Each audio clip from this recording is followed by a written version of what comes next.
morning, students. Today we will learn something about tissues.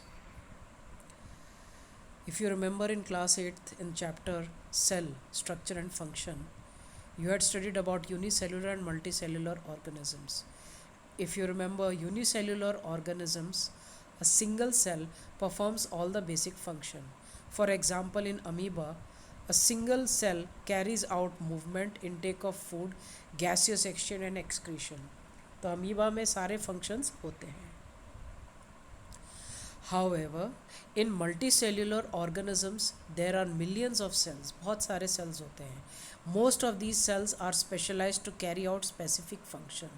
Each specialized function is taken up by a different group of cells. Since these cells carry out only a particular function, they do it very efficiently. तो ये जो भी multi cellular organisms की बात करें तो ये बहुत सारे सेल्स होते हैं और ये सेल्स कोई एक particular function specialized function carry out करते हैं. अब आपने देखा होगा इन ह्यूमंस मसल्स होते हैं वो कॉन्ट्रैक्ट करते हैं, रिलैक्स करते हैं, जिसकी वजह से मूवमेंट होता है. नर्व सेल्स होते हैं, उनका काम क्या होता है? They carry messages. ब्लड का क्या काम है? It flows to transport oxygen, food, hormones, waste material and so on. अब प्लांट टिश्यूज़ की बात करें, आपने क्लास 7th में पढ़ा था प्लांट टिश्यूज़ जैसे कि फ्लोएम और जाइलम. तो ये वैस्कुलर टिश्यूज़ जो रहते हैं कंडक्ट फूड, यानी कि फ्लोएम याद होगा आपको, एंड जो पानी कंडक्ट करता है वाटर एंड मिनरल्स, उस जाइलम का काम होता है from one part of the plant to the other. So multicellular organisms show division of labor. Cells specializing in one function are grouped together in the body. Now हम बात करते हैं tissues की. This means that a particular function is carried out by a cluster of cells at a definite place in the body. This cluster of cells is called a tissue. It is arranged and designed so as to give the highest possible efficiency of function. Blood है, phloem है, muscle cell है, ये सारे के सारे किसके example है? Tissues के. चलो हम लोग डिफाइन करते कि टिश्यू क्या है. A group of cells that are similar in structure and और in work together to achieve a particular function is a tissue. Plants और एनिमल्स क्या सेम टाइप के टिश्यूज़ के बने होते हैं? Do plants and animals have the same structure? Do they both perform similar functions? Are there noticeable differences between the two? क्या दोनों में अंतर है?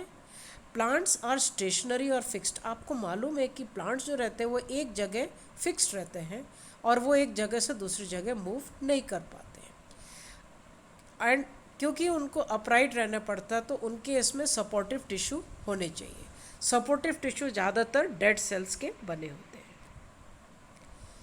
Animals on the other hand move around in search of food, mates and shelter. They consume more energy as compared to the plants. Most of the tissues they contain are living. Another difference between animals and plants is in the pattern of growth. The growth of plants is limited to certain regions, while this is not so in animals. There are some tissues in plants that divide throughout their life. These tissues are localized in certain regions.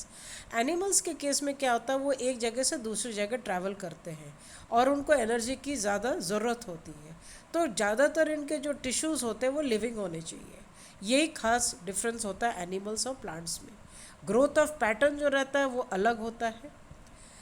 Plant के case में वो एक specific reason में होता है, animals में through out the body होता है. प्लांट टिश्यूज़ की बात करेंगे.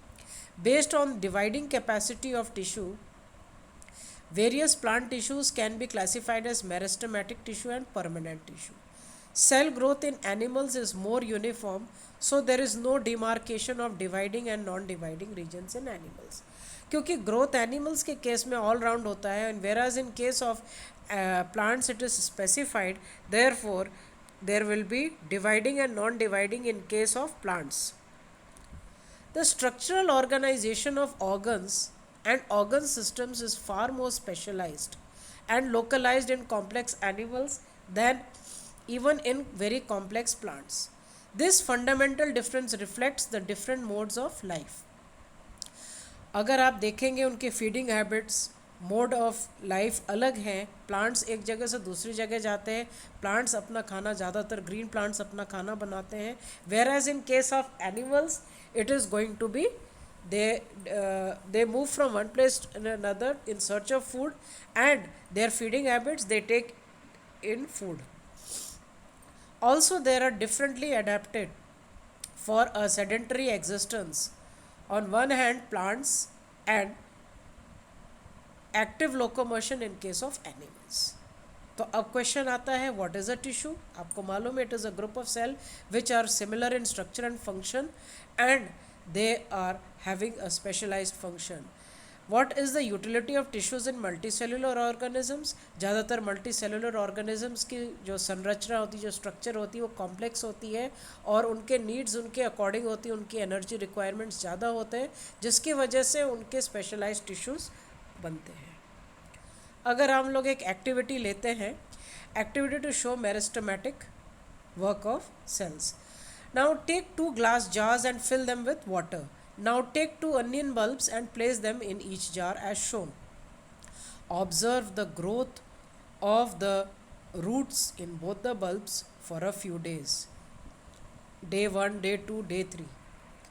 On the 4th day, जो जार 2 में है उस ऑनियन बल्ब के रूट टिप को काट दो. अब उसको फिर से उसमें प्लेस कर दो, फिर 5 दिन बाद में देखना. तो आप ये क्या पाओगे, कौन से वाले में ग्रोथ ज़्यादा है वो आप एक ऑब्जर्वेशन टेबल में, जैसे यहाँ दे रखा है, वो आप मेजर कर लो लेंथ ऑफ ग्रोथ. आप ऊपर ने आपने क्या ऑब्जर्व किया, which 2 onion bulbs had longer roots और क्यों. Do the onion bulbs continue growing even after their tips are cut. Why should the tips stop growing in jar 2 after we cut them? अब जवाब है the growth of plant occurs in certain specific region. This is because of the dividing tissue which is also known as meristematic tissue. This is at specific points, localized at specific points depending on the region where they are present. Meristematic tissue 3 type के होते हैं, apical meristem, lateral meristem, intercalary meristem. New cells produced by meristem are initially like those of meristem itself, but they grow and mature and their characteristics slowly change. They become differentiated as components of tissues. अब आप देखेंगे 3 type के हैं, एक apical, एक intercalary और एक आपका आ गया लेटरल मेरिस्टेम. एपिकल जो होता है वो ग्रोइंग टिप पे होता है, चाहे वो शूट टिप है चाहे वो रूट टिप है. और इंटरकैलरी मेरिस्टेम जो रहता है वो नोड के पास में जहाँ से ग्रोइंग पॉइंट होता है उधर होता है. और लेटरल मेरिस्टेम उससे गर्थ बढ़ता है, यानी चौड़ाई बढ़ती है. Apical meristem is present at the growing tips of stems and roots and increases the length of the stem and the root. The girth of the stem और the root is increases due to lateral meristem. Intercalary is seen in plants that is located near the nodes. तो meristematic tissue is very active. They contain dense cytoplasm, thin cellulose walls, prominent nuclei, and they lack vacuoles. Can we think of why they lack vacuoles?